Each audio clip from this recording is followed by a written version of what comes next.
Assalomu alaykum aziz futbol ishqibozlari, futbolsevar do'stlar. Siz Futbol fanatlari kanalida sizlar uchun eng qiziqarli futbol ma'lumotlarini, yangiliklarni o'z vaqtida yetkazishda davom etamiz. Kecha tunda Angliya chempionati doirasida bir qator uchrashuvlar o'tkazildi. Xususan, Abduqodir Husanov jamoasi Manchester City Wolverhamptonga qarshi maydonga tushdi va Abduqodir Husanov to'liq 90 daqiqa maydonda to'p surdi. Abduqodir bu o'yinda ajoyib o'yin ko'rsatdi. Ko'plab nashrlar bu futbolchimizni harakatlarini maqtadi va Safesko nashri Abduqodir Husanovga ham baho berib ulgurdi. Premyer Ligasining 23-o'yindagi eng yuqori ballardan biri hisoblanadi do'stlar. Manchester City navbatdagi uchrashuvni 1-fevral kuni Tottenhamga qarshi o'tkazadi. Bu o'yinda ham hamyurtimizga muvaffaqiyatlar tilaymiz. Shunday yuqori ballar bilan biz o'zbek futbol fanatlarini hamisha xursand qilishlarini xohlagan bo'lar edik. Siz ham shuni xohlarsiz albatta. O'z fikringizni kommentariyalarda yozib qoldiring. Abduqodir Husanov faoliyati haqida yoki u haqida fikringizni yozishingizni so'ragan bo'lardik. Albatta sizning fikringiz biz uchun juda muhim ahamiyatga ega. Ispaniya La Ligasida Real Madrid Villarreal uchrashuvida 21-tur Madrid va Villarreal uchrashuvi Mbappening dubli evaziga Realning g'alabasi qayd etildi. Mbappe 47-daqiqada birinchi golni urgan bo'lsa, 92-daqiqaga borib Mbappe o'zi penalti ishladi va bu penaltini o'zi amalga oshirgan holatda 94-daqiqada hisobni 2-0 ga yetkazib dubl muallifiga aylandi va shu tariqa Real Madrid Villarreal ustidan ishonchli g'alabaga erishdi. Bu ma'lumotlarimiz haqida ham o'z fikringizni kommentariya qismimizga yozib ketasiz. Bu albatta sizning fikringiz biz uchun muhim ahamiyatga ega do'stlar.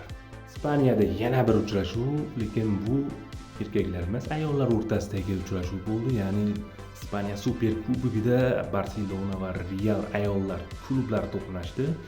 Unda Barselona futbol klubi ayollari Real ayollar klubini mag'lubiyatga uchratdi. Ya'ni yakuniy hisob 2-0 bo'ldi.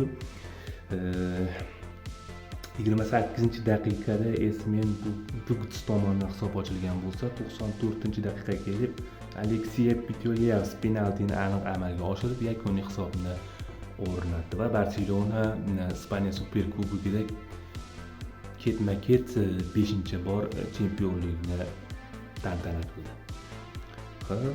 Ajoyib. Barsa kattalari ham, ayollari ham, erkaklari ham, ayollari ham demoqchiman. Super Kubokni qo'lga kiritdi bu yil. Ajoyib. Biz ham ularni tabriklaymiz. Barsachilar bayram qilayotgan bo'lsa kerak. Va bizda so'nggi ma'lumot, Turkiya chempionatida ikki hamyurtimiz Abbosbek Fayzullayev va Eldorbek Shomurodovlar o'ynagan bahsda Beshik shahri jamoasi o'z raqibini shafqatsizlarcha 3-0 hisobida mag'lubiyatga uchratdi va bizning yigitlarimiz to'liq 90 daqiqa maydonda harakat qildi.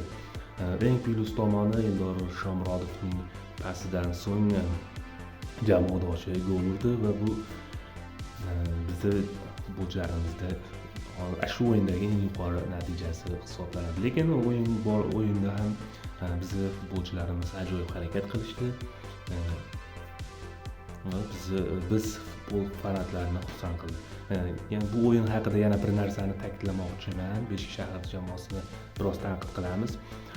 Ya'ni Beshik shahrda meni nazrimda yarim himoya chizig'i biroz yaxshi emasligi menga ko'rindi. Ya'ni bitta playmaker futbolchi yetishmasligi va himoya chizig'ida ham ancha muammolar borligi ko'rinib qoldi. Ya'ni bu raqib jamoa ham aksariyat vaziyatlarda ajoyib hujumlar amalga oshirdi, lekin birozgina omad yetishmaganligi sababli gol urisha olmadi. Lekin himoya va yarim himoya chizig'ida yaxshigina muammolar borligi ko'rinib qoldi. Yana bir O'zbekistondan ham yaxshi yarim himoyachilar jo'natamiz shekilli bu Beshik shahar jamoasiga. Hammaga omad, hammaga do'stlar. bizning kontentlarimiz sizlarga yoqayotgan bo'lsa, bizning videolarimizga like bosing, kanalimizga obuna bo'ling va bizni qo'llab-quvvatlang.